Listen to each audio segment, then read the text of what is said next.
மதியோ அந்த அவர்களுடைய மதியோ அல்ல, புலம்பெயர் உறவுகளினுடைய நிதி என்பதை நாங்கள் புரிந்து கொள்ள வேண்டும்.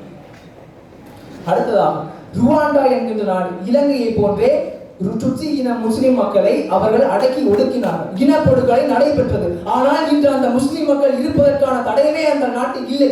ஆனால் இலங்கையில் தமிழ் சமூகமானது இன்று வரை நிலைத்திருக்கின்றது என்றால் அதற்கு காரணம் புலம்பெயர் உறவுகள் என்பதை நாங்கள் மறந்துவிடக் கூடாது. கனடாவில் 2006ஆம் ஆண்டு தமிழ் இன மக்களை தீவிரவாதிகள் என முத்திரை குத்தியது. ஆனால் அதே கனடாவானது அந்த கனடிய பாராளுமன்றத்திலே தமிழ் மக்களுக்கு இலங்கையில் இனப்படுகொலை நடந்திருக்கின்றது, அந்த இனப்படுகொலைக்கான தீர்வினை முன்னெடுத்து நடாத்த வேண்டும் என்று கூறுகின்றது என்றால் புலம்பெயர் உறவுகள் சர்வதேச அரசியலுக்கு விதித்த அழுத்தங்கள். இங்கு நாங்கள் வடக்கிலும் கிழக்கிலும் உரிமை என்று அதை மாத்திரம் போராடி கொண்டிருக்கின்றோம். உரிமை என்பது ஒரு கனியை போன்றது. அந்த கனியானது வளர வேண்டுமானால் சூரிய ஒளி தேவைப்படுகின்றது, நீர் தேவைப்படுகின்றது, இவை அத்தனைக்கும் மேலாக வளமான மண் தேவைப்படுகின்றது. அதுதான் அந்த உரிமையை அடைவதற்கான இலக்கிற்கு அடிப்படையாக அமைந்து கல்வி, பொருளாதாரம், கலாச்சாரம், உரிமைகள் என்பவை அத்திவாரமாக அமைகின்றன. ஆக அடுத்ததாக சர்வதேச ரீதியிலான அழுத்தங்கள் இன்று எவ்வாறு பிறப்பிக்கப்பட்டுக் கொண்டிருக்கின்றது என்று பார்க்க வேண்டும். ஜெனீவாவில் மனித உரிமைகள் கூட்டத்தொடரானது நிகழ்ந்து கொண்டு இருக்கும் பொழுது கனடிய தமிழர் காங்கிரஸ் ஆனது இனப்படுகொலை வாரம் என்பதை அறிமுகப்படுத்தியது. அவ்வாறு அறிமுகப்படுத்திய காரணமாக ஜெனீவாவுடைய மனித உரிமைகள் கூட்டத்தோடு அது சம்பந்தமாக பேசப்பட்டிருக்கின்றது என்றால் இன்று சர்வதேச ரீதியிலே எங்கள் தாய்மார்களுடைய அலுவலர்களையும் நீதி குரல்களையும் கொண்டு போய் சேர்த்திருக்கின்றோம். இது மிகவும் ஈழத்தமிழ் அரசியலுக்கு ஆதாயமான ஒரு விடயமாக காணப்பட்டுக் கொண்டிருக்கின்றது. இந்த ஒரு விடயத்தை நாங்கள் புரிந்து கொள்ள வேண்டும். புலம்பெயர் உறவுகள் என்பது இலங்கையிலே அரசியல் அமைப்பையோ சட்டத்தையோ மாற்றுவதற்கு வல்லமை படைத்தவர்கள் அல்ல. ஆனால் அவர்களுடைய அதிகபட்ச உரிமையாக, அதிகாரமாக சர்வதேச ரீதியிலான அழுத்தங்களை பிறப்பித்துக் கொண்டு இருக்கின்றார்கள் என்றால் நிச்சயமாக இலங்கை தமிழ் மக்களுக்குரிய தீர்வை வழங்குவதற்கான சாத்தியக்கூறு அதிகரித்துக் கொண்டு இருக்கின்றது என்பதை நாம் உணர்ந்து கொள்ள வேண்டும். அடுத்ததாக ஐரோப்பிய ஒன்றியத்தில் வழங்கப்படுகின்ற GSP+ வரிச்சலுகை என்பது இலங்கைக்கு மிகப்பெரிய ஒரு வரப்பிரசாதம். அது இன்று முடக்கப்பட்டிருக்கின்றது என்றால் அதற்கு காரணம் எங்களுடைய பிரித்தானிய உலக தமிழர் பேரவை என்பது. அது என்ன விதித்தது? இலங்கையில் காணி விடுவிப்புகளையும் பயங்கரவாத தடை சட்டங்களையும் ரத்து செய்யும் பொழுது எங்களுக்கு ஐரோப்பிய ஒன்றியத்தின் GSP+ சலுகையானது வழங்கப்படும் என்று மட்டுப்பாடு இலங்கைக்கு விடுத்திருக்கிறார்கள் என்றால் இந்த சர்வதேச அழுத்தங்கள் என்பது தமிழ் மக்களுடைய உரிமைகளை வென்றெடுப்பதற்கான சாத்தியக்கூறு அதிகரித்துக் கொண்டிருக்கின்றன. இறுதியாக புதிய தலைமுறையினுடைய சிந்தனையை முற்போக்கான சிந்தனை எடுத்து பார்க்க வேண்டும். ஒரு அபிவிருத்தியான நிலைத்து இருக்க வேண்டுமானால் அந்த அபிவிருத்தி தொடர்ச்சியாக அந்த சமூகத்திற்கு வழங்கப்பட்டுக் கொண்டு இருக்க வேண்டும்.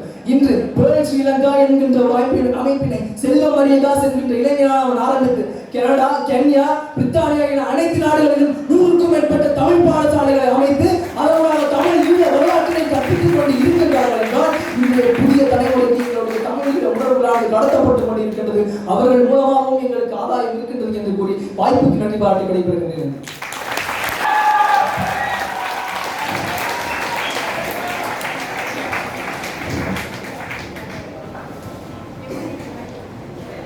ஓம் நம சிவாய. அவ்வளவும் தான் சொன்னோம் வெடுக்கினாரி மலையில், அவ்வளவும் தான் சொன்னோம் நாங்கள் வெடுக்கினாரி மலையில் சிறையில் போட்டார்கள் சிங்களத்துடன் சீண்டாதே என்று. ஆனால் இந்த ஒடுக்குமுறையில் இருந்து கொண்டும் எதிர்த்தரப்பு கலைத்துக் கொண்டிருக்கிறார்கள். அதே புலம்பெயர் உறவுகள் எங்களுக்கு ஆதாயம் என்று. இது எங்களுக்கு வலி, இது எங்களுக்கு வலி.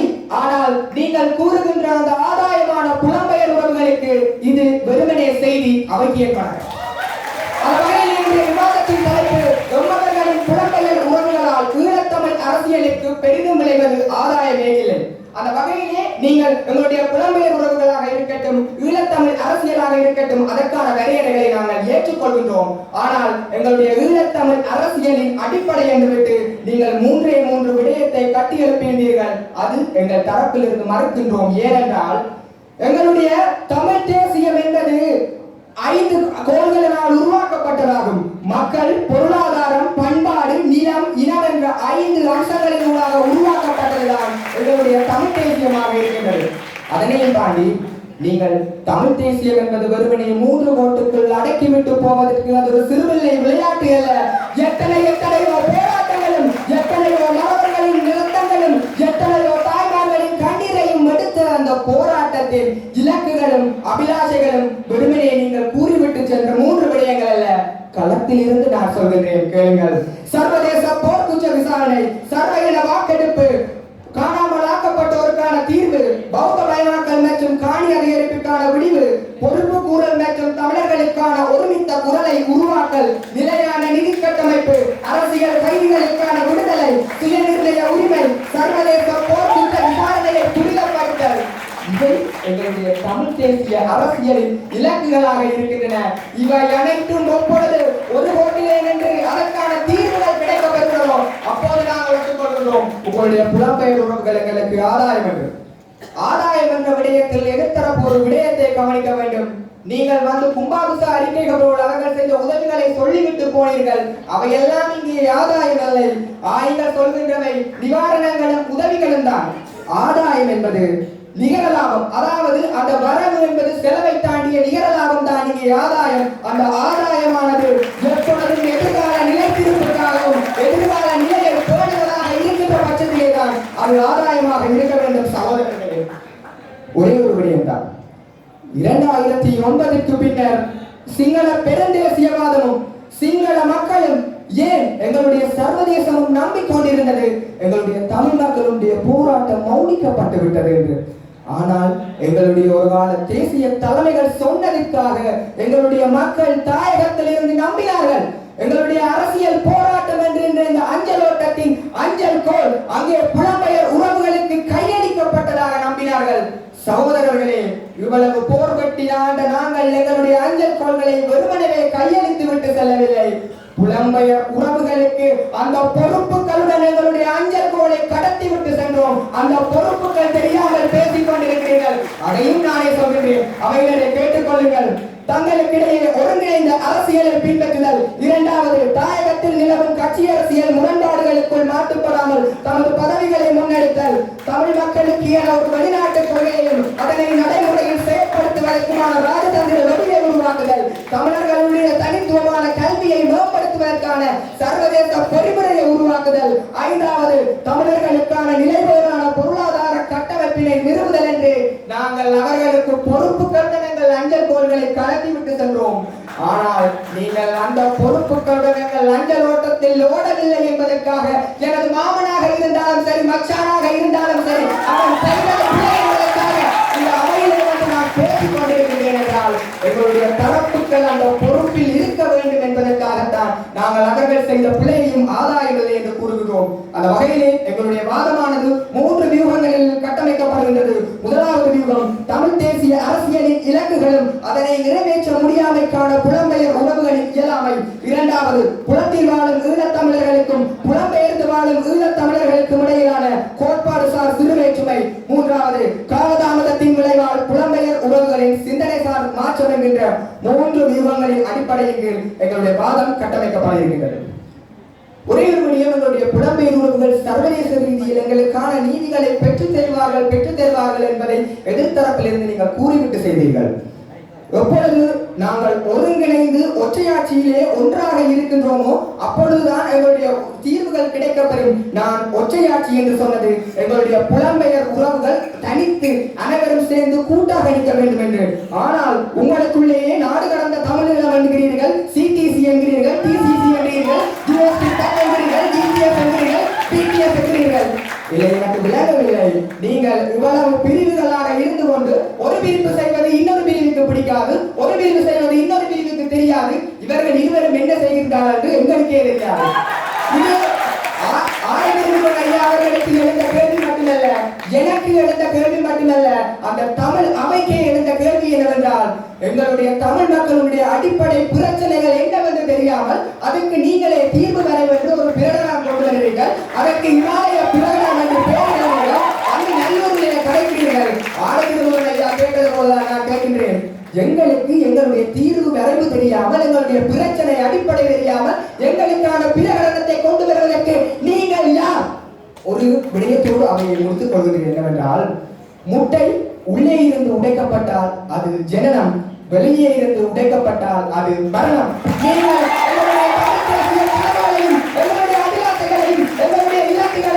போற்றி பாதுகாக்க வேண்டியதா இருக்கின்ற நீங்களே அந்த முட்டையை வெளியே இருந்து உடைச்சு அந்த குஞ்சுகளுக்கும் அந்த முட்டையையும் ஒரு பாலடைந்த நிலைக்கு தள்ளுகிறீர்கள் என்று கூறி அவையிலிருந்து விடைபெறுகிறேன். நன்றிகளாக. அவைக்கு வந்தனங்கள் மதிப்புமிக்கவர்களே, இங்கு ஒரு விடயத்தினை நாங்கள் புரிந்து கொள்ளுதல் வேண்டும். இவர்கள் அடுக்கடுக்காக இன்று தமிழ் தேசியத்தின் இலக்குகள் என்று ஒன்றை பட்டியலிட்டு கூறியிருந்தார்கள்.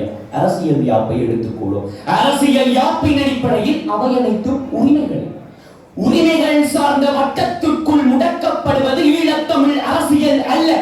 இன்று ஈழத்தமிழ் அரசியல் என்பது ஒரு விசாலமான விருட்சம். அது ஒரு மாபெரும் எண்ணக்கரு.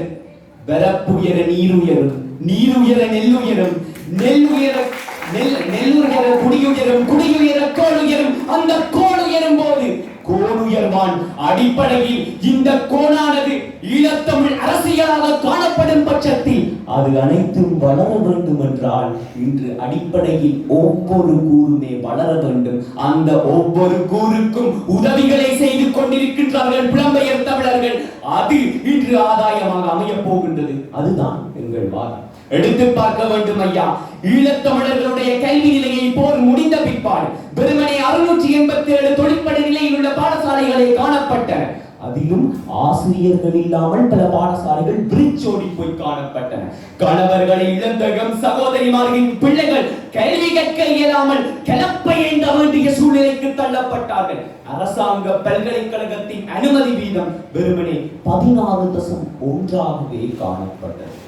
ஆனால் இன்று எடுத்து பார்க்க வேண்டும். அதே வீதாசாரம் 22.58 அதிகரித்து இருக்கின்றது. இன்றைய வடக்கு மாகாணத்தில் தொழிற்படும் ரீதியிலே இருக்கும் பாடசாலைகள் 1098 இருக்கின்றது. இவ்வாறு உயர்ந்திருக்கின்றது என்றால் அதற்கு பெரும் பங்காற்றி இருப்பது இந்த புலம்பெயர் தமிழர்கள் என்ற யதார்த்தத்தினை புரிந்து கொள்ளுதல் வேண்டும். எடுத்து பாருங்கள்.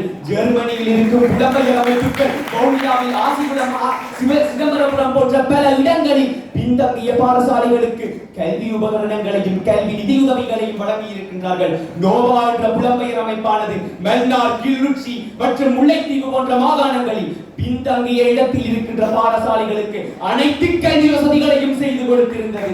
இன்றைய மாறி வரும் யுகத்தில் தொழில்நுட்ப அறிவினை புகட்டுவதற்காக யாழ் ஐடி லப் என்பது உருவாக்கப்பட்டது.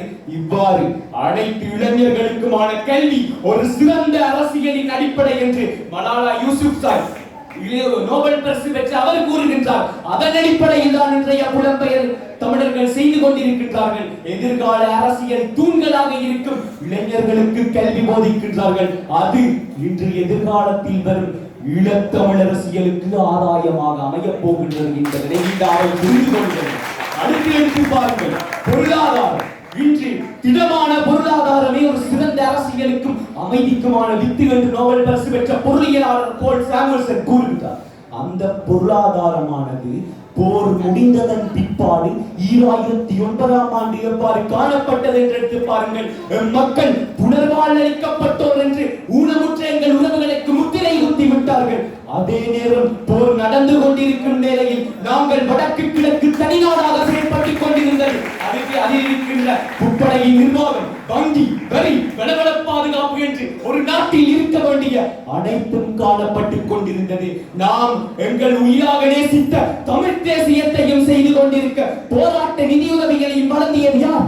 இந்த புலம்பெயர் தமிழர்கள். ஏன் இன்றும் எடுத்து பார்க்க வேண்டும். போர் முடிந்ததன் பிற்பாடு நாங்கள் சுயதேவை பொருளாதாரத்தின் அடிப்படையில் வாழ வேண்டும் என்பதற்காக விவசாயத்திற்காக மட்டக்கிழப்பு, திரைவடு போன்ற இடங்களில் ராஷ்டிரிய ரயில் திட்டத்தினூடாக கனேடிய தமிழ்ச்சங்கமானது பண்ணை விவசாய வளர்ச்சிகளை செய்து வந்தது. அது மிகப்பெரிய ஆதாயம். அம்பாறை, மன்னார், கிளிநொச்சி போன்ற இடங்களில் விவசாயிகளுக்கு கடனுதவிகளை வழங்கி இருக்கின்றது. வட்டி இல்லாமல். இன்று கைத்தொழிலை எடுத்து பாருங்கள். யாழ் நகரிலே தும்பு தொழிற்சாலை, நெசவு தொழிற்சாலை என்று அனைத்து உபகரணங்கள் வழங்கி இருக்கின்றார்கள். முதலீட்டினை செய்திருக்கின்றார்கள். அது இன்று அரசியல் ரீதியிலே எங்களுக்கு இருக்கும் ஆதாயம். ஒரு உறுதியான உட்கட்டமைப்பு வசதிகள் கொண்ட நாடானது பலமான பொருளாதாரத்தை கொண்டிருக்கும் என்று ஜெஃப்ரி சக்ஸ் கூறுகின்றார். அதன் அடிப்படையில் தான் இன்று உட்கட்டமைப்பு வசதிகளுக்கு எங்களுக்கு உதவிகளை புரிந்து கொண்டிருக்கின்றார்கள் புலம்பெயர் தமிழர்கள். 10 மில்லியன் மதிப்புள்ள உபகரணங்களை மட்டக்கிழப்பு போதனா வைத்தியசாலைக்கு கொடுத்திருக்கின்றார்கள். இவ்வாறு பல்வேறு விடயங்களுக்கும் தன்னிறைவு பொருளாதார அபிவிருத்திக்கும் அரசியலின் அடிப்படையினை உருவாக்கி கொடுத்திருக்கின்றார்கள். பொருளாதாரத்திலும் மக்களுக்கான வசதிகளையும் ஏற்படுத்தி இருக்கின்றார்கள். அது ஆதாயமாக அமைகின்றது. இன்று கல்விக்கும் பொருளாதாரத்திற்கும் இவ்வாறு பட்டியலிடும் வகையில் உதவிகளை செய்திருக்கின்றார்களே, இது ஆதாயம் இல்லாத உதவி இல்லாவிட்டால் வேறு என்ன பெயர் அளிக்கப் போகின்றது இந்த உதவிக்கு? இந்த உதவிதான் ஐயா உண்மையான ஆதாயமான உதவி. இன்று அரசியலுக்கு இது பல்வேறு கோணங்களில் ஆதாயமாக இருக்கின்றது. அடுத்து ஒரு கேள்வி இருக்கின்றது ஐயா. இன்று ஈழத்தமிழ் அரசியலில் புலம்பெயர் தமிழர்கள் இல்லாத ஒரு வடக்கு கிழக்கை உங்களால் நினைத்து பார்க்க முடிகிறது. அந்த நினைத்து பார்த்தீர்கள் என்றால் இவர்களுக்கு தோணுகிறது போன்று அது தோன்றினால் இந்த அவையிலே அதை தயவு செய்து ஒப்புவீங்கள். இன்று இந்த மோசமான பொருளாதார சூழ்நிலையிலே வைத்தியர்கள், பொறியியலாளர்கள் போன்ற பல புத்திஜீவிகள் நாட்டை விட்டு வெளியேறி தப்பியோடிக் கொண்டிருக்கின்றார்கள். இந்த நிலையில் வடக்கு கிழக்கு புலம்பெயர்வு உறவுகள் இல்லாமல் உயிர் வாழ முடியுமா? அவையோர்களே, உங்கள் மனச்சாட்சியை தொட்டு சொல்லுங்கள். இதற்கு பதில் இல்லையெனில் ஆதாயம் உண்டு. நன்றி.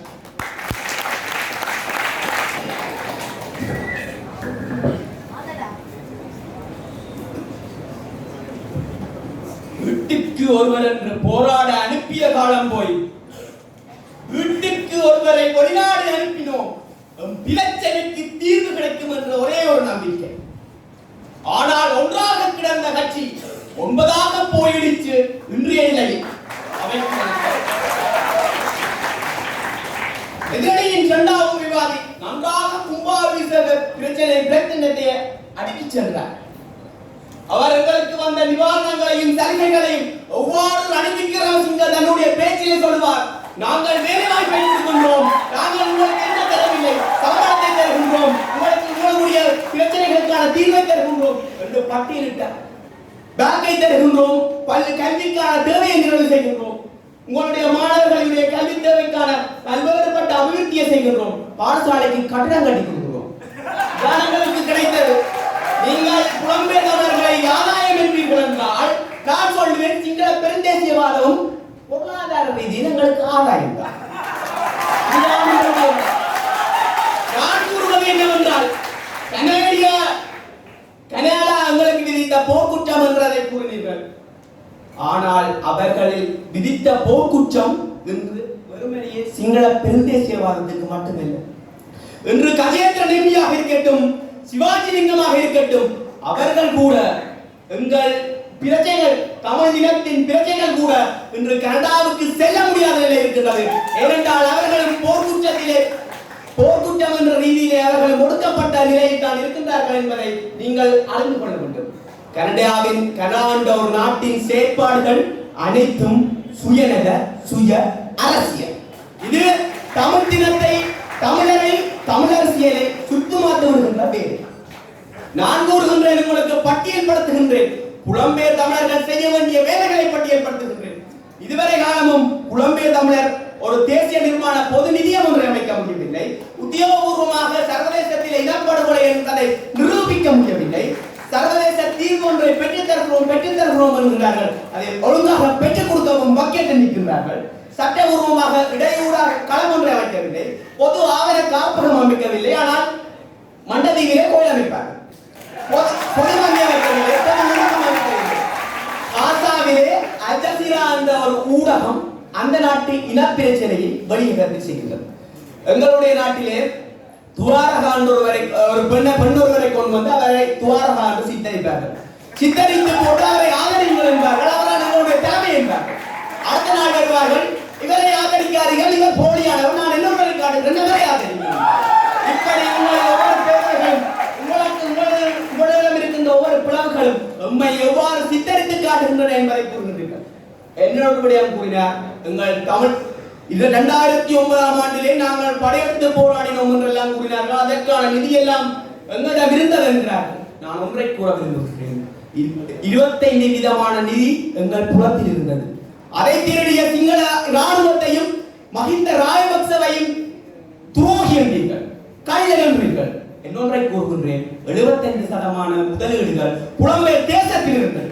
அப்போது புலம்பெயர் தேசத்தில் இருந்த நிதிகள் எங்கள் தேச நிர்மாணத்துக்குரிய நிதிகள், பொது நிதிகள், சுய நிதிகளாக மாற்றப்பட்டது.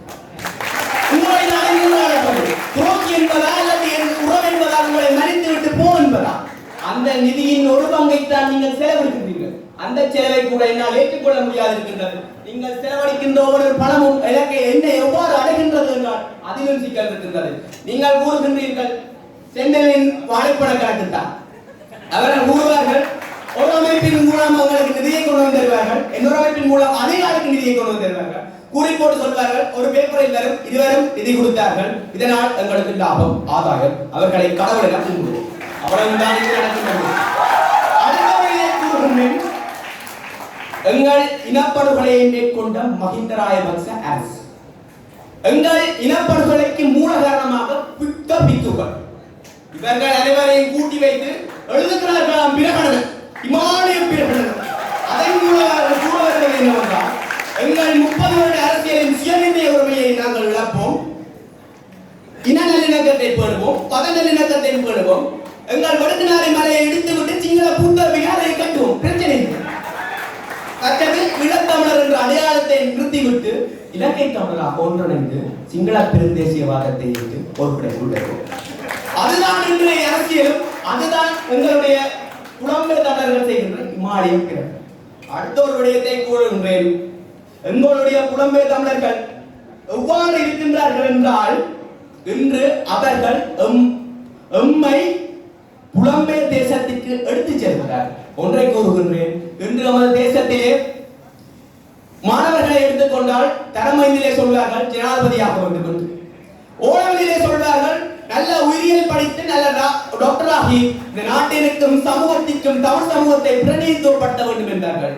பல்கலைக்கழகம் படிப்பார்கள், புலம்பெயர்ந்து போக வேண்டும், இந்த நாடு எனக்கு தேவையில்லை, தமிழகம் தேவையில்லை, என்னுடைய குப்பையில் போடும், எனக்கு அண்டர் ராமநாதனுக்கு தான் நான் அதிகூடிய வாக்களை போடுவேன் என்றால் அவர் நான் சிங்கள பெருந்தேசியவாதத்திலிருந்து எனக்கான அபிவிருத்தி அடைந்திருக்கின்றார். இதுதான் போன தேர்தலில் இலங்கையில் டான் மாவட்டத்தில் நடந்தது. இன்று கூட ஒரு சட்டத்திறனியால் தன்னுடைய நிலையில் இந்த நாட்டிலிருந்து ஒரு இனப்படுகொலையை உறுதிப்படுத்த முடியும். நீதிபதிகள் அனைவரும் நாட்டை விட்டு வெளியேறுகின்ற நிலைமை எவ்வளவு கேள்விக்குரிய நிலை. என்று வெடுக்குநாரி மலையிலே நாங்கள் படுகின்ற துயரத்தை வெளிக்கொண்டு செல்ல முடியவில்லை. வெளிக்கொண்டு சென்றால் இங்கு நாங்கள் கைது செய்யப்படுகின்ற நிலைமை. இந்த நிலைமைகளிலே நீங்கள் கூறுகின்றீர்கள் எங்கள் புலம்பெயர் தமிழர்களால் எங்களுக்கு ஆதாயம், வெறுமனே ஆதாயம் என்னவென்றால் கோழிக்கூடுகள் இருக்கின்ற கோழி குஞ்சுகளும் தான் எங்களுக்கு கிடைக்கின்றன. அவ்வளவுதான் அடிப்படை விஷயம். நன்றி.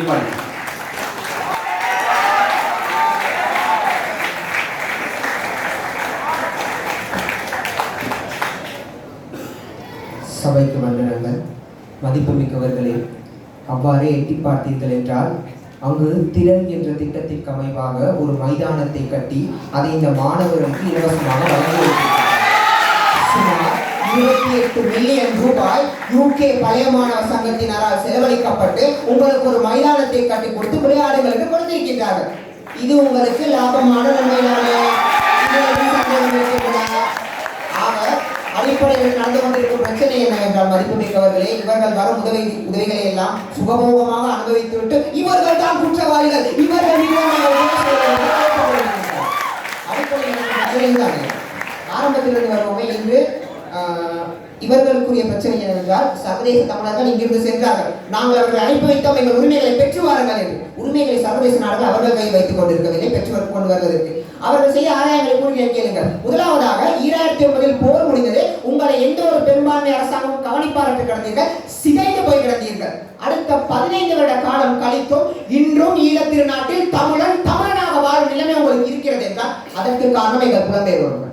அடுத்தபடியாக பாருங்கள் ஐயா, இன்று இன்னொரு தடவை உங்களை பெரும்பான்மையானது ஒடுக்குமுறைகளின் போது ஒடுக்குவதற்கோ பிரச்சனைகளின் போது ஒடுக்குவதற்கோ சர்வதேச ரீதியான அழுத்தங்கள் வரும் என்ற பயமாக இன்றைய பெரும்பான்மை மத்தியில் காணப்பட்டுக் கொண்டிருக்கிறது. அடுத்தபடியாக பாருங்கள் ஐயா, உங்களுக்கு ஒன்றும் சர்வதேச ரீதியில் உங்களை சிறந்தவர்களாக சித்தரித்து வைக்கவில்லை. 2006ஆம் ஆண்டில் கனடாவை பற்றி கூறினோம், ஐரோப்பிய ஒன்றியமானது தமிழர்களை தீவிரவாதிகளை சித்தரித்து வைத்தது. ஆனால் இது அதே ஐரோப்பிய ஒன்றியம் இன்று உங்களின் இனப்படுகொலைக்காகவும் உங்களின் காணி வெடிப்புக்காகவும் சிங்கள அரசிற்கு வழங்கப்பட்டிருந்த GST பிளஸ் வரிசையை ஒடுக்குகிறது என்றால் அதற்கு காரணம் புலம்பெயர்ந்து செயல்பட்டுக் கொண்டிருக்கும் எல்லா அண்ணனும் அக்காவும் தான், வேறு யாரும் இல்லை. அடுத்தபடியாக பாருங்கள் ஐயா, இன்று இருக்கும் பிரச்சனை கல்வியை இவர்கள் கவனிக்காமலே விட்டுவிட்டார்கள். ஆக கல்விக்கு இவ்வளவு செய்தார்கள் என்று நாங்கள் சொல்லிக் கொண்டிருக்கின்றோம். இவர்கள் இன்னும் உரிமை பற்றி கைத்துக் கொண்டிருக்கிறார்கள். அன்றைய பாரதியாராக கொண்டாடுவார்கள், ஆலயம் நாட்டுவதை விட அன்னசத்திரம் நாட்டுவதை விட ஆங்கோர் ஏழைக்கு எழுத்தறிவித்தனர் என்று கூறினார்கள். அவ்வாறு இங்கு ஆன்மீகமும் கலாச்சாரமும் புகழ் பூத்த இந்த யாழ் மண்ணிலே நல்லூரான் முன்னிலையிலே எழுத்தறிவித்த தெய்வங்களை கொச்சைப்பட்டுக் கொண்டிருக்கிறார்கள். அவ்வாறு இருக்க இவர்கள் சொல்வதை நம்பிக்கொண்டிருந்தால் உங்கள் அரசியல் பன்மடங்கு வளர்ந்துவிடும். அடுத்தபடியாக பாருங்கள் ஐயா, இவர்களுக்கு இருந்த பிரச்சனை என்னவென்றால், அதாவது இவர்கள் என்னவென்றால் 2009க்கு பிறகு இவர்களுடைய அரசியல் பாதை எவ்வாறு வடிவமைக்கப்பட்டது என்றால் 30 வருட போராட்டத்தில் நீங்கள் என்ன கேட்டீர்கள்? உரிமையைத்தான் அழகா உங்களை நசுக்கி அனுப்பினார்கள் பெரும்பான்மை அரசியல்வாதிகள். அந்த போர் முடிந்த பிறகு நீங்கள் அவ்வாறு கூக்குரலிட்டுக் கொண்டிருக்க எங்களுடைய புலம்பெயர் தமிழர்கள் என்ன செய்தார்கள்? வெளிநாடுகளுக்கு சென்று முதலாவதாக சர்வதேசத்தின் ஒட்டுமொத்த பார்வையும் உங்களை நோக்கி திருப்பினார்கள். சர்வதேசத்தின் பார்வைக்கு படுகொலைகளை எடுத்து சென்றார்கள். இன்னொரு பக்கம் என்ன செய்தார்கள்? இங்கு உங்களுக்கு கல்வியை யார் மேம்படுத்த போவதில், உங்கள் பொருளாதாரத்தை பெரும்பான்மை பார்க்க போவதில், உங்கள் கலாச்சாரத்தை பற்றி அவர்களுக்கு கணக்கே இருக்கும் பொழுது இதையும் நாங்கள் தான் பார்க்க வேண்டும் என்ற பொறுப்பை எடுத்துக்கொண்டு புலம்பெயர் என்ன செய்தார்கள்? கல்விக்கு உதவினார்கள், பொருளாதாரத்துக்கு உதவினார்கள், கலாச்சாரத்துக்கு உதவினார்கள். அனைத்து துறைகளையும் நாங்கள் மேம்படுத்தினோம், நீங்கள் தைரியமாக போராடுங்கள் என்றார்கள். இதை போலத்தான் உங்களுக்கு அரசியல் ஆதாயம் இருக்க போகிறதா? இல்லை இறுதி வரை நாங்கள் தமிழ் தேசியத்தின் பட்டியலிடப்பட்ட கொள்கைகளுக்காக மாத்திரம்தான் செல்ல போகிறோம், செல்லுங்கள் தாராளமாக. அடுத்தபடியாக இருக்கும் பிரச்சனை இன்று ஒரு விடத்தை அவர் நடந்து விட்டார்கள். 30 வருட போராட்டத்தில் உரிமையை கேட்டோம் என்றார். அந்த 30 வருட போராட்டம் நடந்த பொழுது எங்கள் தமிழீழ தலைவரானவர் அங்கு கல்விக்கூடங்களை நடத்தினார், பாடசாலைகள் நடத்தினார், பொருளாதார கட்டமைப்புகளை வைத்திருந்தார், அனைத்தையுமே செய்தார். ஏனென்றால் அரசியல் என்பது கூக்குரல் என்பது பாராளுமன்றத்தை சண்டையிடுவதோ அல்லையா, கல்வியையும் பொருளாதாரத்தையும் கலாச்சாரத்தையும் சேர்த்து வலுப்படுத்த உங்கள் அரசியல்வாதி உங்களையே அது அவசரமாகும். அடுத்தபடியாக இந்த பிரச்சனை என்னவென்றால், இந்த பிரிவுகளுக்குள் பிரச்சனையா டிஜிடி என்ற ஒரு பிரிவு இருக்கிறதா, ஜிடிஎஃப் என்ற ஒரு பிரிவு இருக்கிறதா, பிடிஎஃப் என்ற பிரிவு இருக்கிறதா? மதிப்புமிக்கவர்கள் அதெல்லாம் வெறும் பெயர்கள் தான். ஒவ்வொரு நாடுகளில் ஒவ்வொரு பிரிவுகளாக செயல்பட்டுக் கொண்டிருக்கின்றார்கள். அதை தவிர அவர்களுக்கு பிரிவினை எல்லாம் ஒன்றுமில்லை, உங்களை திசை திருப்ப பார்க்கிறார்கள். அடுத்தபடியாக இந்த பிரச்சனை என்னவென்றால், அதாவது சரி இங்கு இவர்கள் பட்டியலிட்டார்கள். நீங்கள் இதையே தான் செய்திருக்க வேண்டும், நீங்கள் இதையெல்லாம் பெற்றுக் கொடுத்திருக்க வேண்டும், அப்பொழுதுதான் நீங்கள் சரியான புலம்பெயர் அமைப்பதாக என்றார்கள். என்ன கூறினார்கள்? இனப்படுகொலை நிரூபிக்க முடியவில்லை என்றார்கள். இதற்கு மேல் உங்களுக்கு இனப்படுகொலை நடந்து வேற எந்த நாடுமே கூற முடியாது. கனடா கூறிவிட்டது, USA கூறிவிட்டது, சிங்கப்பூர் கூறிவிட்டது, பிரித்தானியா கூறிவிட்டது, இனப்படுகொலை நடந்திருக்கிறது, சிங்கள அரசாங்கம் தான் இதற்கு பொறுப்பென்று நீங்கள் நினைக்கும் வரை சாதாரண சிங்கள அரசாங்கம் தப்பித்துக் கொண்டிருக்கவில்லை ஐயா. சைனாவின் காலடியில் இருக்கும் வரைதான் சிங்கள அரசாங்கமான இந்த பிடியில் இருக்க முடியும். சிங்கள அரசாங்கமான வெளியில் அன்று உங்களுக்கான தீர்வு நிச்சயமாக சர்வதேச அரங்கில் கிடைக்கப் போகிறது. இதுவரை கலைத்துக் கொண்டிருக்கின்றார்கள். இதற்கெல்லாம் சர்வதேசத்துக்கு நீங்கள் புலம்பெயர் தமிழர்கள் செல்லாமல் இருந்ததால் உங்களுக்கு கிடைத்திருக்குமா ஐயா? 30 வருட போராட்டத்தில் உங்களை அடிப்பதற்கு 18 நாடுகள் ஒன்று சேர்ந்தார்கள். ஆனால் இந்த ஒட்டுமொத்த சர்வதேசம் உங்களுக்கான உண்மையை நடவடிக்கை அதற்கு காரணம் எங்களுடைய புலம்பெயர் தமிழர்கள் தான், வேறு யாரும். அடுத்ததாக 9 பிளவுகள் இருக்கிறது, அழகாக கூறினார் பாருங்கள். ஆகவர்களுடைய ஒட்டுமொத்த அரசியலும் எங்கே இருக்க போகிறது என்றால் சுமந்திரன் ஐயாவையும் சாணக்கியன் ஐயாவையும் நம்பிக்கொண்டு அவர்களின் காரசாரமான வாதங்களையும் நம்பிக்கொண்டுதான் இவர்கள் அரசியலுக்கு செல்ல போகிறார்கள். இவர்கள் நம்பிக்கைகளுக்கு செல்லுங்கள். இறுதியாக நானும் ஒத்துக்கொள்கிறேன், குறைபாடுகள் இருக்கின்றது. இமாலய பிரகடனம் கொண்டு வந்தார்கள். டிசம்பர் மாதம் 15ஆம் தேதி 2023 இமாலய பிரகடனத்தை 16 சர்வதேச வெளிநாட்டு தமிழர் அமைப்பின் சார்பாக ரத்து செய்கின்றோம் என்றார்கள். அவர்கள் கொடுத்துவிட்டார்கள். 2023 கதை முடிந்துவிட்டது. இதில் மஹிந்த ராஜபக்சே சென்றார்கள் புது கதை என்றுதான் எனக்கு தெரிய வந்தது. ஆக இந்த கதை 2023 முடிந்து விட்டது. இதை பற்றி யாரும் கவலைப்படுத்தவில்லை. ஆக அவர்களுக்குள் பிரச்சனை இருக்கிறது, நான் ஒத்துக்கொள்கிறேன். ஆனால் அந்த பிரச்சனை உங்களை பாதிக்காத வகையில் அவர் பார்த்துக் கொள்கிறார்கள். வள்ளுவனாக அவர் சொல்லினார் பாருங்கள், குணம் நாடி குற்றமும் நாடி அவற்றில் முதல் நாடி மேற்கொள்கிறார். ஆதாரங்களை அடிப்படையாக அடித்துக் கொண்டிருக்கிறோம். பிரச்சனை இருக்கிறது, ஒன்றினை தூக்கிப்பிடித்துக் கொண்டிருக்கிறார். அவர் மதிப்புமிக்கவர்களே, புலம்பெயர் தமிழர்கள் இருக்கும் வரைதான் உங்கள் அரசியலாக இருக்கும், உங்கள் அரசியல் ஸ்திரத்தன்மையாக இருக்கும் என்று கூறி வாய்ப்புக்கு நன்றி பாருங்கள்.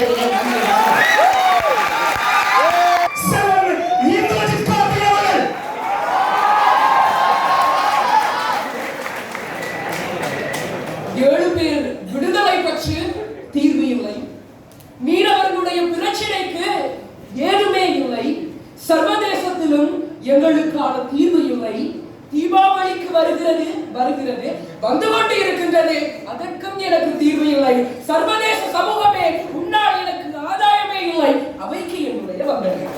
அந்த வகையிலே எதிரணி தலைவர் அவர்களே, அருமையான பேச்சு. நீங்கள் இங்கு கல்வி, பொருளாதாரம், கலாச்சாரம் என்ற எத்தனையோ கட்டுமானங்களை பற்றி கூறினீர்கள். அதை பற்றி நாங்கள் 5 தூண்களின் அடிப்படையில் அதனை நாங்கள் மரபுலக்கணப்படுத்தி இருந்தோம். அவ்வாறு நாங்கள் பார்க்கின்ற பொழுது கல்வி, இன்று நீங்கள் கல்விக்கு எத்தனையோ உபகரணங்களை கொடுத்தோம், அதனை கொடுத்தோம், பாடசாலைகளில் இவ்வாறான விடயங்கள் இடம்பெறுகின்றது என்று சொன்னால், இன்று இந்த 10 வருட வரலாற்றினை நாங்கள் எடுத்து பார்த்தால் வடக்கு கிழக்கு மாகாணம் எத்தனை தடவை முதலிடத்தை பெற்றிருக்கின்றது?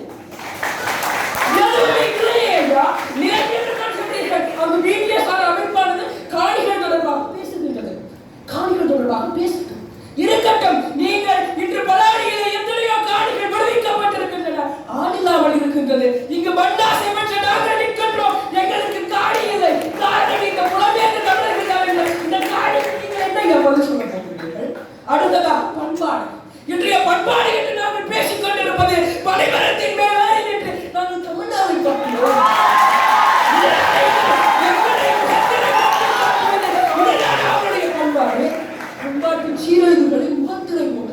பேசியிருக்கிறீர்கள். அடுத்ததாக பொருளாதாரம், நிலைத்த கட்டுமானத்தை உங்களால் நிறுவ முடியாமல் நிற்கின்றீர்கள். இதுதான் உங்களுக்குரிய ஆதாயமான செயற்பாடுகளா?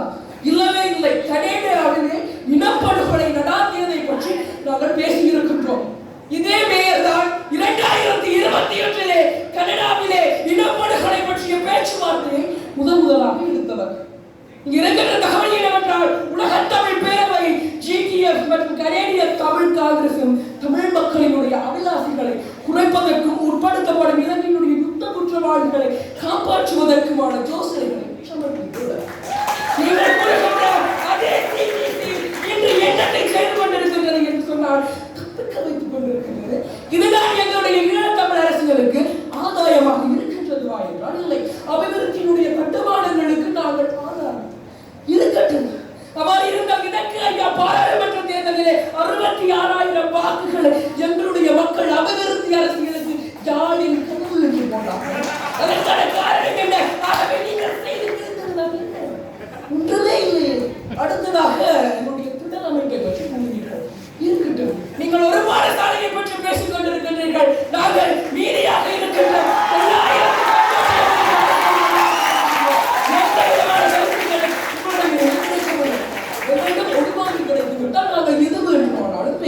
சிங்கப்பூரிலே இனப்படுகொலை, அமெரிக்காவிலே இனப்படுகொலை பற்றி பேசுவோம்.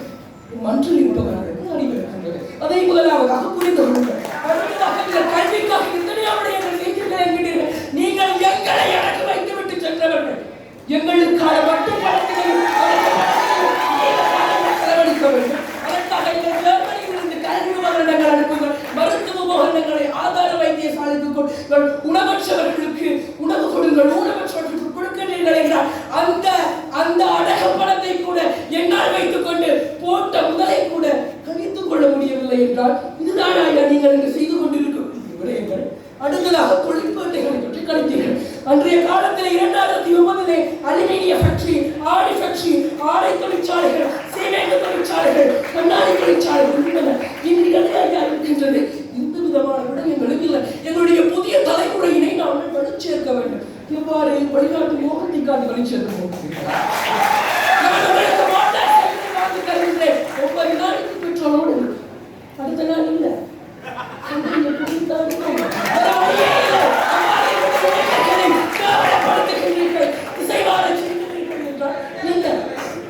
கோணங்களிலே இலக்கிய ஆவணப்படுத்தலை பற்றி பேசியிருந்தீர்கள். அதற்கான எந்த விதமான ஆதாரங்களும் இல்லை.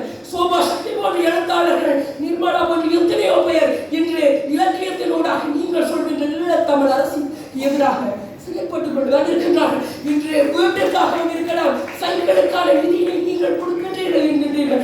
இருக்கட்டும், உங்களுக்கு கொடுக்கக்கூடியவர்கள் நீங்கள் அவர்களை என்ன செய்கிறீர்கள்? அவர்களை நீங்கள் பிரித்து வைத்திருக்கின்றீர்கள். உங்களுடைய நிதி செய்வது சாணக்கியனையாவையும் சுமந்திரனையாவையும் பார்த்துக் கொண்டுதான் இருக்க முடிகின்றது. அதனை தீர்மானிக்கின்ற அடுத்த பாராளுமன்ற வேட்பாளராக தீர்மானிக்கக்கூடிய நிலையில் இருக்கக்கூடிய புலம்பெயர்ந்தது உங்களால் என்னதான் நினைக்க முடிகிறது? எந்த விதமான தீர்மானங்களை எடுக்கின்ற நிலையில் இருக்கின்றது. எந்த விதமான பிரச்சனைகள் தீர்வு காணவே முடியவில்லை. அமைப்புகளை பட்டியெடுத்தீர்கள். குருந்தூர் மலையிலே, வடக்கண்ணாடி மலையிலே, வடியரசன் கோட்டையிலே, ஆதிசிவன் கோயிலே, மகிழ்மத்த மடுவா, எத்தனை இடங்களில் எங்களுக்கு இன்று பிரச்சனைகள் இருக்கின்றன. இந்த பிரச்சனைகள் இதையாவது தீர்த்தீர்களா? இந்த 9 விடயங்களை எங்களுடைய தலைவர் அவர்கள் விட்டிருந்தார். அது தொடர்பான எந்த விதமான மறுப்புகளும் கிடைக்கவில்லை. பேத என்னையா, இந்த 9 விடயங்களுக்கும் உங்களால் எந்த விதமான பதிலும் சொல்ல முடியாது. காரணம், அது தொடர்பான எந்த விதமான ஆதாயமான செயற்பாடு இல்லை. நன்றி.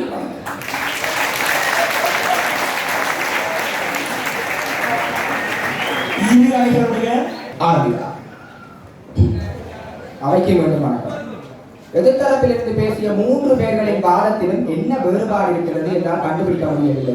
ஒருவர் பேசியதையே 3 பேரும் பேசிவிட்டு சொல்லியிருக்கிறார்கள். நான் தலைவர் என்ற ரீதியிலே எனது வாதத்தை கட்டமைக்கின்ற பொழுது எங்களுடைய தரப்பினுடைய தமிழ் தேசியத்தினுடைய இலக்குகள் என்னவென்று 9 இலக்குகளை நான் வரையறுத்து விட்டு சென்றிருந்தேன். மீண்டும் ஞாபகப்படுத்துகிறேன். சர்வதேச போர்க்குற்ற விசாரணை, சர்வஜன வாக்கெடுப்பு, காணாமல் ஆக்கப்பட்டோருக்கான தீர்வு, பௌத்தமயமாக்கல் மற்றும் காணியவர்களுக்கான விடுவிப்பு, பொறுப்பு கூறல் மற்றும் தமிழர்களுக்கான ஒருமித்த குரலை உருவாக்கல், நிலையான நிதி கட்டமைப்பு, அரசியல் கைதிகளுக்கான விடுதலை, சுயநிர்ணய உரிமை, சர்வதேச போர்க்குற்ற விசாரணையை துரிதப்படுத்தல் என்ற எங்களுடைய தமிழ் தேசியத்தினுடைய இலக்குகளை வரையறுத்து சென்றேன். அது ஒரு விடயம் கூறியிருந்தேன். எங்களுடைய தமிழ் தேசிய இலக்குகள் அவை எப்பொழுது ஒருமித்த குரலாக நின்று நிரந்தர தீர்வு கிடைக்கப்படுகின்றதோ அப்பொழுதுதான் எங்களுடைய புலம்பெயர் உறவுகள் ஆதாயம் என்றேன். ஆனால் எதிர்த்தரப்பில் இருந்து அது எதற்கும் மறுப்பு கிடைக்கவில்லை. தமிழ் தேசியம் என்றால் ஒரு பரந்துபட்ட விருட்சம் என்றார்கள். அந்த விருட்சத்தை தாண்டி வேறு எதுவும் அவர்களால் நிறுவ முடியவில்லை. ஆகையால் எனது வாதத்தை மறுக்காதபடியால் எனது வாதத்திற்குள்ளே அவர்கள் அமைத்து விட்டார்கள். என்ன செய்வது? பாடமாக்கி விட்டார்கள் அல்லவா? அதை அப்படியே கட்டமைக்கப்பட்டதை எதிர்த்தரப்பிலிருந்து எதிர்க்க முடியவில்லை.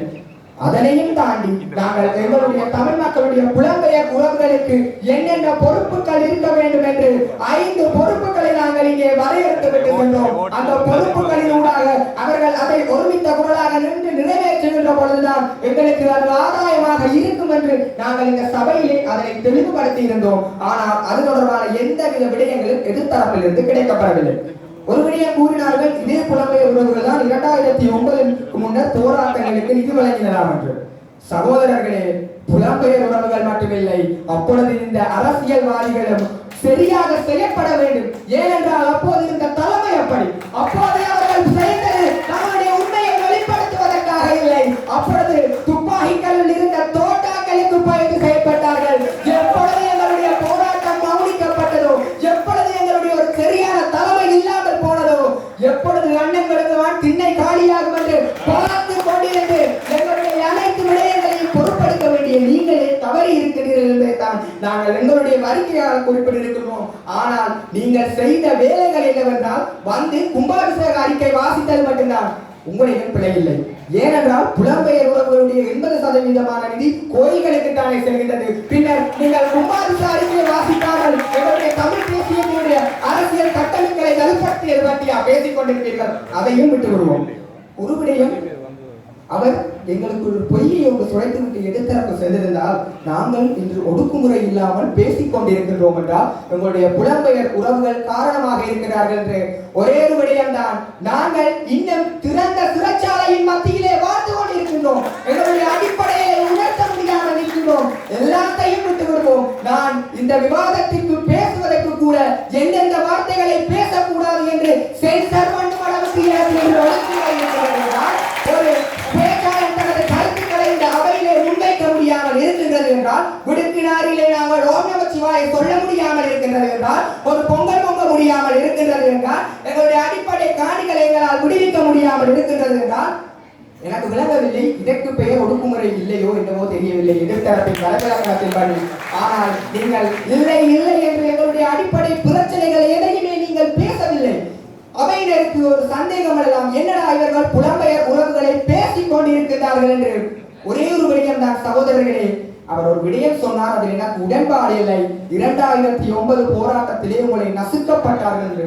சகோதரரே, போராட்டம் நசுக்கப்பட்டதற்கும் மௌனிக்கப்பட்டதற்கும் எத்தனையோ வேறுபாடுகள் இருக்கின்றது. அதனை முதல் நீங்கள் உணர்ந்து கொள்ள வேண்டும். வாதத்திற்கு வருவோம். எங்களுடைய 2009ஆம் ஆண்டிலே போராட்டங்கள் மௌனிக்கப்பட்ட பொழுது எங்களுடைய தலைவர்களை தனியாக விட்டுவிட்டு செல்லவில்லை. ஒரு புலத்தினுடைய நிதியினை அங்கே நம்பி கொடுத்து விட்டு போனார். எங்களுடைய புலம்பெயர் உறவுகளுக்காக அந்த அஞ்சலோட்ட கோலை மாற்றுகின்ற பொழுது எங்களுடைய பொறுப்புகளை அங்கே கொடுத்து விட்டு சென்றார். நான் 5 பொறுப்புகளை பட்டியல் படுத்தி இருந்தேன். அந்த 5 பொறுப்புகளையும் அவர்கள் எங்களுக்காக நிறைவேற்ற வேண்டியவர்கள். ஒரு போரின் வடிவிலே இருக்கின்ற சமூகத்தை கட்டியெழுப்ப வேண்டியவர்கள். அந்த ஒரு தலைமை செயற்பட்ட அதே பொறுப்போடு செயற்பட வேண்டியவர்கள். அந்த செயற்பாட்டில் நீங்கள் இல்லை. அந்த இலக்கத்துடன் நாங்கள் இங்கே நின்று கதைத்துக் கொண்டிருக்கின்றோம். எங்களுக்கு உங்களை பேச வேண்டும் என்றும் எங்களுடைய அண்ணனையும் மச்சானையும் மாமாவையும் நான் பேச வேண்டும் என்பதற்காக இல்லை. எங்களுடைய இயக்கங்கள், எங்களுடைய ஒரு கால தலைமை உங்களை நம்பி எங்களை பொறுப்பித்து விட்டு போனது. எங்களை காப்பாற்ற வேண்டிய பொறுப்பு மிக்கவர்கள். ஆனால் அந்த பொறுப்புகளை நீங்கள் செய்யவில்லை. எங்களுக்கு ஆதாயமாக இல்லை என்றுதான் நாங்கள் இந்த அவையிலே பேசிக் கொண்டிருக்கின்றோம் என்று கூறி விடைபெறுகின்றேன். நன்றிகளாக. பாலசுப்ரமணியம் திருச்சிராப்பள்ளியில்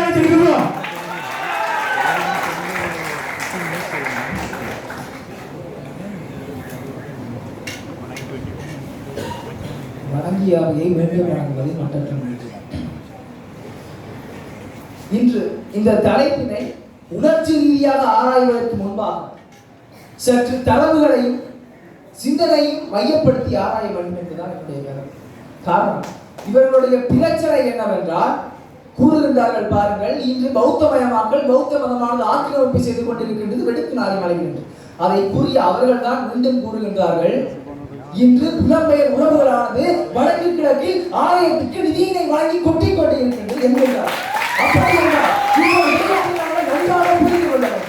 இன்று புலம்பெயர் உறவுகளால் உங்கள் நாட்டில் இருக்கக்கூடிய சட்டத்தையோ அரசியல் அமைப்பின் ஊடாகவோ ஒரு மிகப்பெரிய மாற்றத்தை பெற்றுத்தர இயலாது. ஆனால் சர்வதேச ரீதியிலான அழுத்தத்தை கொடுக்கின்றார்கள். தங்களால் முடிந்த அதிகபட்ச ரீதியான நிதிகளை வழங்கி தமிழர்களுடைய கலாச்சாரத்தை பேணிக் கொண்டு வருகின்றார்கள். இவர்களுடைய வாதம் மிகவும் மட்டுப்படுத்தப்பட்ட வாதமாக தான் இருந்தது.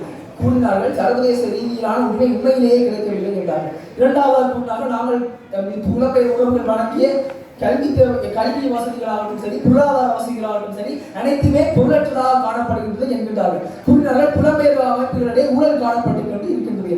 ஒவ்வொன்றாக நாங்கள் வர வேண்டும். முதலாவதாக கலாச்சாரம் என்கின்ற வெளிநாட்டு மோகம் புதிய தலைமுறைக்கு வந்துவிட்டதாக அதை கூறிக்கொண்டிருக்கின்றார். எனக்கு ஒரு கேள்வி இருக்கின்றது. இங்கிருந்து புலம்பெயர்ந்து வெளிநாடுக்கு சென்றார்கள். ஆனால் அங்கு வெளிநாடுகளிலே வெளிநாட்டு மோகத்திற்கு உட்படாமல் அங்கு தைப்பொங்கல் விழாக்களையும் தீபாவளி பண்டிகைகளையும் கொண்டாடி கொண்டு இருக்கின்றார்கள் என்றால் அங்கும் தமிழர்களுடைய கலாச்சாரத்தை பரப்ப வேண்டும், தமிழர்களுடைய கலாச்சாரத்தை சிறந்தன்மையான ஒரு வடிவம் தர வேண்டும் என்று போராடி கொண்டு இருக்கிறார். முதலாவதுடைய சர்வதேச ரீதியான உரிமை வரவில்லை என்று உரிமை என்று மூவருமே கவலை கொண்டிருந்தார். எனக்கு ஒரு சந்தேகம், 2030 வருட போராட்ட காலத்தில் நாங்கள் வெறுமனே உரிமையை மாத்திரம் வைத்து போராடி கொண்டு இருந்தோம்? நிச்சயமாக இல்லை. நாங்கள் கல்வியை அபிவிருத்தி செய்து கொண்டிருந்தோம், பொருளாதாரத்தை அபிவிருத்தி செய்து கொண்டிருந்தோம், உட்கட்டமைப்பு வசதிகளை அபிவிருத்தி செய்து கொண்டு இருந்தோம். காரணம் என்ன? ஒரு அரசியலான ஸ்திரமடைய வேண்டுமானால் இத்தனை விடயங்களும் வலுப்பெற்று இருக்க வேண்டும் என்கின்ற காரணம் தான். அதைத்தான் இன்றைய புலம்பெயர் உறவுகள் செய்து கொண்டிருக்கின்றார்கள். இன்று தமிழ் மக்களினுடைய அரசியல் பிரதிநிதிகளானவர்கள் அடுத்து 2 கடிதங்களினூடாக சர்வதேசத்தினுடைய ஆளுநர்கள் கேட்கவில்லை. அது காரணம் என்னவென்றால் சர்வதேச ரீதியான புலம்பெயர் உறவுகளான சர்வதேச ரீதியான அழுத்தங்களை வழங்கியது. அது மட்டுமே காரணம் என்பதை நாங்கள் புரிந்து கொள்ள வேண்டும். இன்று 3 கேள்விகளை கேட்கிறோம். அதாவது என்னவென்றால், ஈழத்தமிழர் அரசியலில் புலம்பெயர் தமிழர்கள் இல்லாத ஒரு வடக்கு கிழக்கை உங்களால் நினைத்து பார்க்க முடியுமா? விடை இன்னுமே வரவில்லை. ஒரு விடயத்தை நாங்கள் புரிந்து கொள்ள வேண்டும். அதாவது இன்று ஒரு சூழ்நிலையை எடுத்து பார்க்க, தமிழர்களுடைய உரிமை என்பது உரிமையை மட்டுமே கட்டியமைக்கப்பட்டிருந்தது என்றால் அந்த கல்வியும் பொருளாதாரம் கலாச்சாரம் ஒழுங்காக சீர்குலைந்த நிலைமை இருக்கக்கூடிய தமிழ் தேசியத்தை எங்களுடைய தமிழீழ தலைவர்களே விரும்ப மாட்டார்கள் என்பதுதான் நிதர்சனமான உண்மை. இவர்கள் கூறிக்கொண்டிருக்கிறார்கள் அவர்களுடைய கல்வி பொருளாதார கலாச்சார உதவிகளால் பொருளற்றதாக காணப்பட்டுக் கொண்டு இருக்கின்றது. உண்மையிலேயே சர்வதேச ரீதியிலான அழுத்தங்கள் என்பது சர்வதேச ரீதியிலான ஒரு அங்கீகாரத்தை உங்களுக்கு எடுத்துச் சென்றது. சர்வதேச ரீதியிலான ஒரு அங்கீகாரம் உங்களுக்கு கிடைக்கவில்லை என்றால் இலங்கை அரசாங்கமானது தமிழர்களை தீவிரவாதிகள் என்று முத்திரை குட்டி தமிழ் இனத்தை அடியோடு அறுத்திருக்கும் என்பதுதான் நிதர்சனமான உண்மை.